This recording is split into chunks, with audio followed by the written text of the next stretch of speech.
Meu Brasil verde e amarelo, boa tarde. É uma alegria muito grande estar no meio de vocês. Nos enche de energia para lutar por um Brasil melhor para todos. Mas uma coisa muito importante.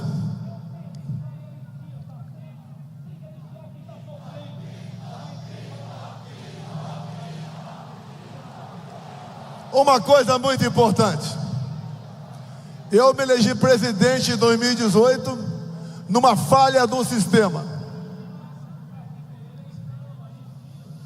Tanto é verdade que a minha eleição foi investigada pela Polícia Federal no inquérito aberto pelo Tribunal Superior Eleitoral na primeira semana de novembro de 2018.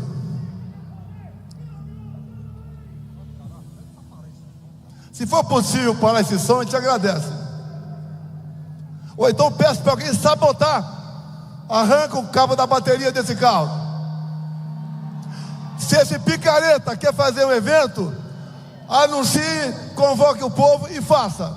Não atrapalhe pessoas que estão lutando por algo muito sério em nosso país. Dizer a vocês, uma falha do sistema. O inquérito foi aberto a pedido da então presidente do Tribunal Superior Eleitoral. Inquérito 1361 de 2018 da Polícia Federal.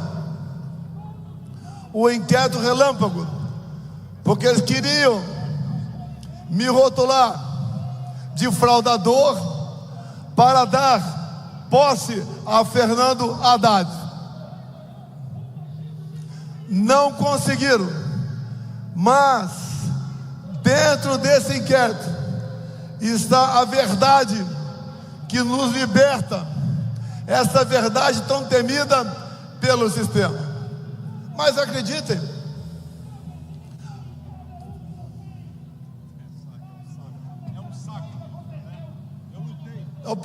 eu peço, desculpa aqui, eu não sou governador, mas que a PM arranque o cabo da bateria desse carro.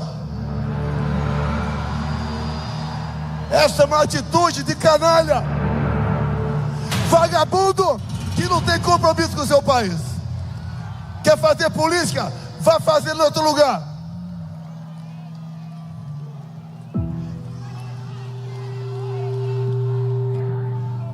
Vamos continuar. Então logo eu me reuni com embaixadores em meados de 2022, o então presidente do TSE, ministro, foda, cara, foda, ministro Alexandre de Moraes, pegou esse inquérito que era ostensivo e o transformou em confidencial, ou seja, o primeiro inquérito secreto de verdade. E ao transformar esse inquérito em secreto, ninguém mais teve acesso a ele. Eu tive acesso, mas se eu falar sobre ele aqui, estaria cometendo um crime. E é isso que o Alexandre de Moraes quer, que eu cometa um crime, para dar-lhe alguma razão. O que está lá dentro, prezados profissionais da imprensa brasileira, está toda a verdade de como funciona o TSE. É inacreditável o que está lá. E tudo isso que acontece hoje em dia é em função desse inquérito. E o que acontece? Uma prova outra, fora dos autos. Nós, por qualquer lugar do Brasil que venhamos a passar, uma multidão nos acompanha. O outro lado, que ganhou as eleições, ninguém o acompanha. Em qualquer lugar do Brasil que eu vá, do sul ao nordeste, do sudeste ao centro-oeste, ou a região norte, o povo nos trata muito bem. Nós podemos ver um dia um time de futebol ser campeão sem torcida, mas presidente sem povo é a primeira vez que nós estamos assistindo na história do Brasil. Falaram que eu deveria passar faixa para aquele cara. Eu não passo a faixa para ladrão.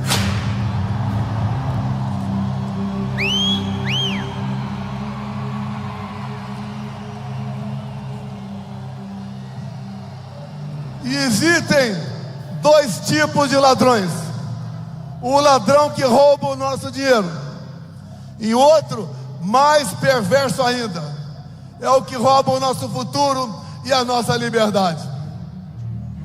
As eleições de 22,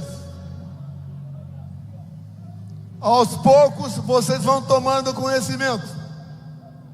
Ela foi totalmente conduzida de forma parcial pelo presidente do Tribunal Superior Eleitoral, Alexandre de Moraes. Eu não podia fazer nada, não podia fazer live da minha casa, não podia mostrar as imagens do 7 de setembro, não podia associar o Lula a ditadores da América do Sul, não podia mostrar a imagem dele defendendo roubo de celular para tomar uma cervejinha. E outro lado, tudo podia fazer, em especial me chamar de genocida, por própria decisão do Tribunal Superior Eleitoral. A gente não consegue entender como aquele que, segundo o TSE, perdeu as eleições e arrasta multidões, e o outro que ganhou as eleições e não consegue tomar refrigerante no botequim de qualquer lugar. Se aquela facada que eu tomei no dia 6 de setembro de 2018 por um integrante do PSOL, partido da extrema esquerda, se fosse fatal, Haddad seria presidente da República e eu teria sido enterrado como mandante da morte de Marielle Franco. Essa verdade eles não querem. E na verdade, quando eles falam e fazem gestões para controlar a mídia, eles não querem censurar desinformação, discurso de ódio ou fake news. Eles querem censurar a verdade. Eles não querem que o nosso povo tome conhecimento da verdade de fato. Em meados de 22, fizeram uma cartinha, a cartinha em defesa da democracia. Intelectuais, conhecidos todos nós, artistas, e Lula da Silva assinou a cartinha em defesa da democracia. Lula da Silva, todo mundo sabe, o seu passado ao lado de ditaduras do mundo todo, bem como quando ele criou o Foro de São Paulo em 1990, criou ao lado de Fidel Castro e das Farc, as Forças Armadas Revolucionárias da Colômbia. Não se podia esperar outra coisa desse atual chefe de Estado que está aí. Repito, ontem voltei à cena do crime, porque lá em Juiz de Fora, onde ele veio aquela facada, e eu dei graças a Deus por ele, o nosso pai, me ter dado uma segunda vida e não deixado que a minha filha Laura ficasse órfã com 7 anos de idade. Sobrevivemos, vencemos eleições, montamos um ministério nunca visto na história do Brasil, porque eu não aceitei indicações do parlamento brasileiro, geralmente indicações para sugar o Estado em causa própria. Montamos um ministério fantástico e ali começamos a criar lideranças políticas para o nosso Brasil, como aqui presente, aqui em cima, o capitão Tarcísio de Freitas, que esteve à frente do Ministério da Infraestrutura, e sem ser carioca, e sem ser paulista, se elegeu governador por estado e está dando um tremendo exemplo de gestão pública para todos nós. Muitas outras lideranças fizemos pelo Brasil, mas o sistema começou a se incomodar comigo. E logo no primeiro ano, 2019, foi aberto o inquérito do fim do mundo, o conhecido inquérito das fake news. Eu atrapalhava o sistema. Como? Combatendo a corrupção, não da boca para fora. Aqui do lado, o Porto de Santos dava prejuízo de 500 milhões por ano. Conosco passou a dar lucro de 500 milhões por ano. Para onde ia essa grana? 1 bilhão por ano para o bolso de políticos e de gente integrante do sistema. Se um dia vocês souberem quem mandava em Itaipu Binacional, vocês vão cair para trás. Lá era o filé da corrupção, porque na Itaipu Binacional não era permitido a auditagem pelo TCU. Só com que nós evitamos com fraudes, com corrupção, fizemos obras fantásticas na região ali do oeste de Paraná. Alongamos a pista em 600 metros do aeroporto de Foz do Iguaçu. Começamos e concluímos a segunda ponte com o Paraguai. Começamos a terceira ponte com o Paraguai. E tantas outras obras de infraestrutura para mais de 50 municípios. A gente estava atrapalhando o sistema. Não tinham mais como roubar o nosso Brasil. As estatais passaram a dar lucro, mas eles tinham que armar a minha saída de lá.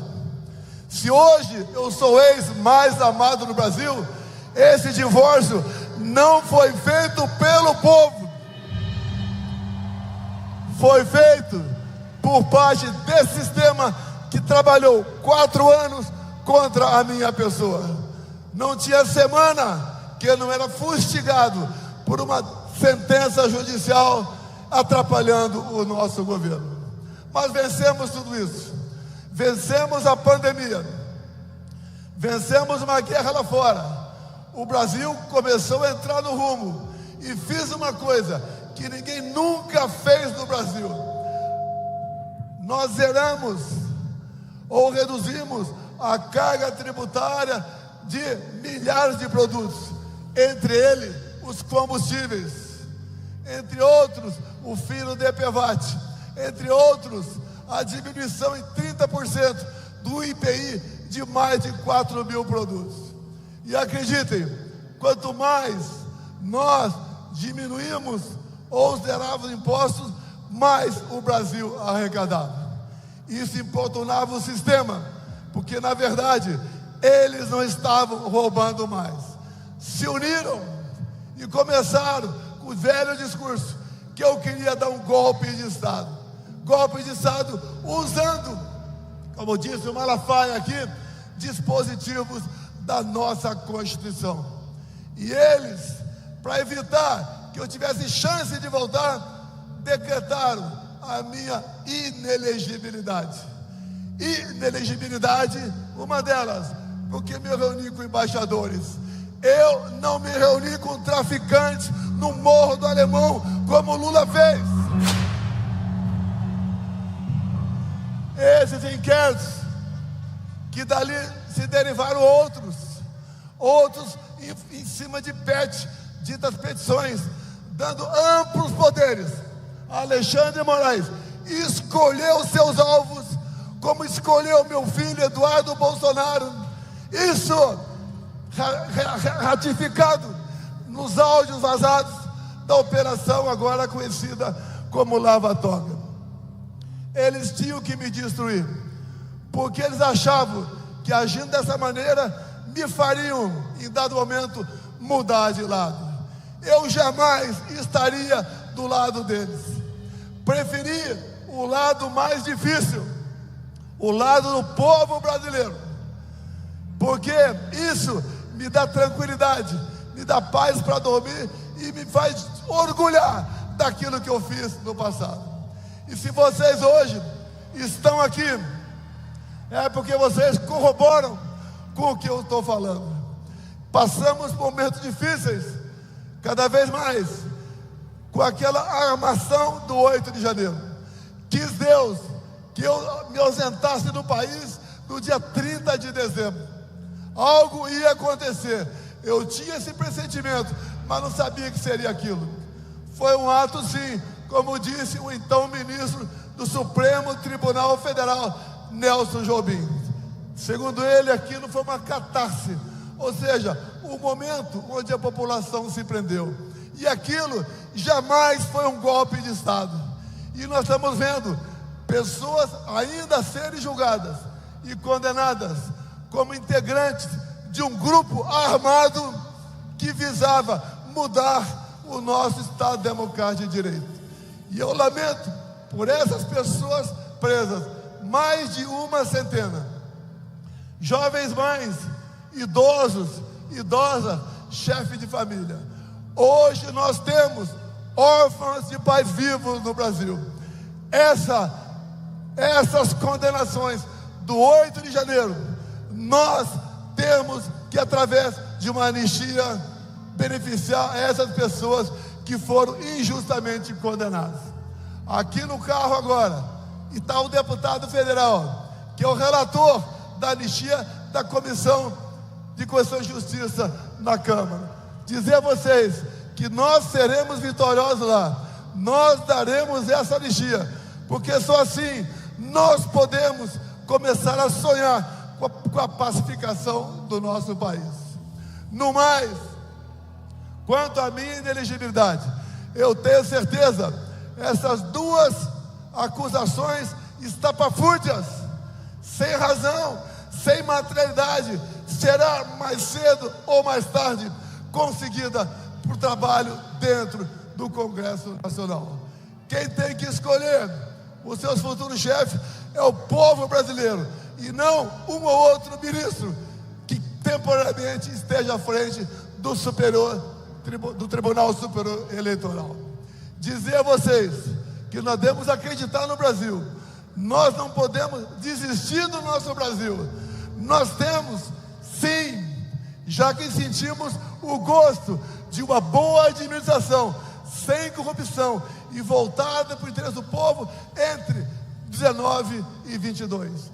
Dizer a vocês que dependemos, sim, e agradecemos a participação externa de algumas pessoas, como Schallenberg, que está aqui presente no carro conosco. Tenho certeza que as eleições de novembro desse ano, nos Estados Unidos, fazendo com que o Trump volte ao poder, será um recado para tiranetes, para ditadores de todo mundo, e em especial para o nosso Brasil.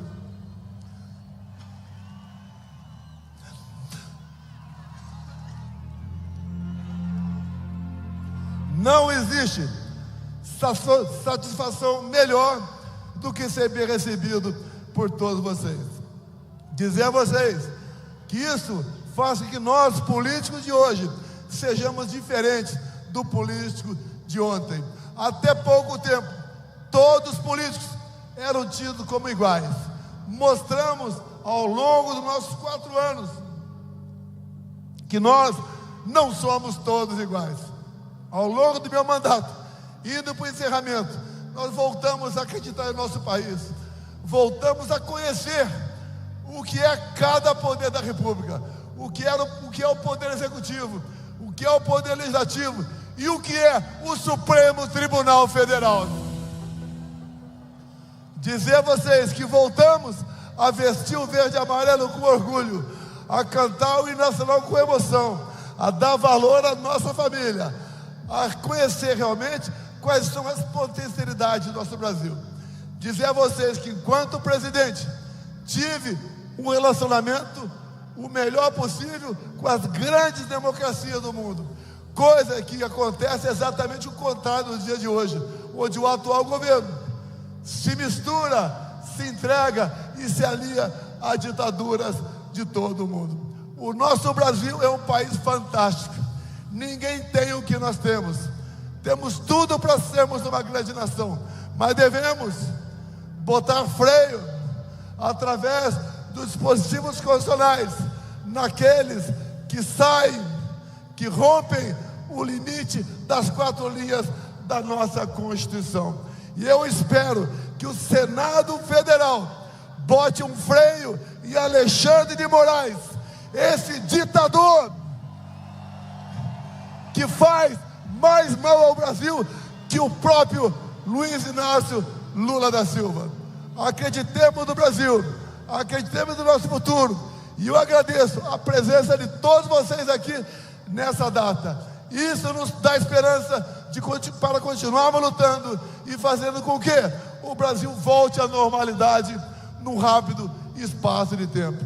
A todos da Paulista, de São Paulo e do Brasil, meu muito obrigado a todos vocês. Momentos como este são ímpares em nossa vida. Obrigado, Malafaia, Tarcísio, Schallenberg, obrigado, Nicolas, obrigado, Gaia, Magno Malta, Eduardo Bolsonaro. Muito obrigado a todos vocês. O Brasil é nosso, o Brasil será livre. Brasil acima de tudo.